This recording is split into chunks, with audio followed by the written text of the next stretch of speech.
আসসালামু আলাইকুম, কেমন আছেন সবাই? গ্রামের মানুষ নাই দেশি মুরগি আর চালের রুটিটা খুব পছন্দ করে। তাই আজকে আমি দেশি মুরগি ধরতেছি দুইটা, এই দুইটাই জবাই করব। যেহেতু বাসায় অনেক মানুষ, ভোট উপলক্ষে সবাই বাসায় এসেছে ভোট দেওয়ার জন্য। আমাদের পরিবারের সব সদস্য আমরা এখন একসঙ্গে একই জায়গায় আছি। আমার ছোট যা, ছোট দেবর, ওরা যেহেতু ঢাকাতে থাকে আর ভোট উপলক্ষে ওরাও বাসায় এসেছে আজকে। তাই আমরা দেশি মুরগি আর চালের রুটি খাবো। চালের রুটি আর দেশি মুরগিটা সবারই খুব পছন্দ। আমার ছোট যাও পছন্দ করে, আমার শ্বশুরও পছন্দ করে। তাই আমরা আজকে এটা তৈরি করছি। আমি রুটিগুলোকে এই যে আটাটাকে খুব ভালো করে ছেনে রুটিটাকে তৈরি করে নিচ্ছি। আর আমরা যেহেতু বড় পরিবারে থাকি, আমরা যখন সবাই এক জায়গায় হই তখন কিন্তু একসাথে আলোচনা করেই রান্না করি, কে কি খাবে, কার কি পছন্দ। তো সবাই মিলে যে ডিসিশনটা নেয় সেটাই আমি তৈরি করে দিই। এই যে চালের রুটি আর দেশি মুরগি রান্না হচ্ছে, এরপরে আমাদের আয়োজন হচ্ছে হান্ডি বিফ। যেহেতু ওরা বাসায় থাকে না আর আমি যে রান্নাগুলো করি ওরা দেখে,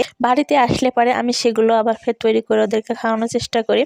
আর দেশি মুরগির গোশটা রান্নার সবচেয়ে মজা হচ্ছে কি হয় যে ঝোলটা যদি মজা হয় তাহলে রুটিটা খেতে খুব বেশি ভালো লাগে। তাই আমি সবসময় মনে ঝোলটাকে টেস্টি করার চেষ্টা করি আর কি। তো আমি এর ভেতরে এই যে একটু আদা রসুন পেঁয়াজ বাটাটা বেশি দিই, বেশি মশলা দিয়ে ঝোলটাকে একটু ঘন করি। তো এটা খুব ভালো করে কষায় নিয়ে আমি এবার দেশি মুরগির গোশগুলোকে দিয়ে দিলাম। দেশি মুরগির গোশটাকে রান্না করতে হবে খুব কষায় সুন্দর করে। আমি 4-5 বার করে পানি দিয়ে কষায় নেওয়ার পরে তারপরে ঝোলের পানি দিয়ে এটাকে রান্না করি। আর ঝোলটাকে একটু বেশি রাখি কারণ রুটি দিয়ে খাওয়ার জন্য একটু ঝোল লাগে। তো আমাদের রান্না শেষ, আমরা এখন খেতে যাব। তো খাওয়ার ভিডিওটা আজকে আর দিচ্ছে না।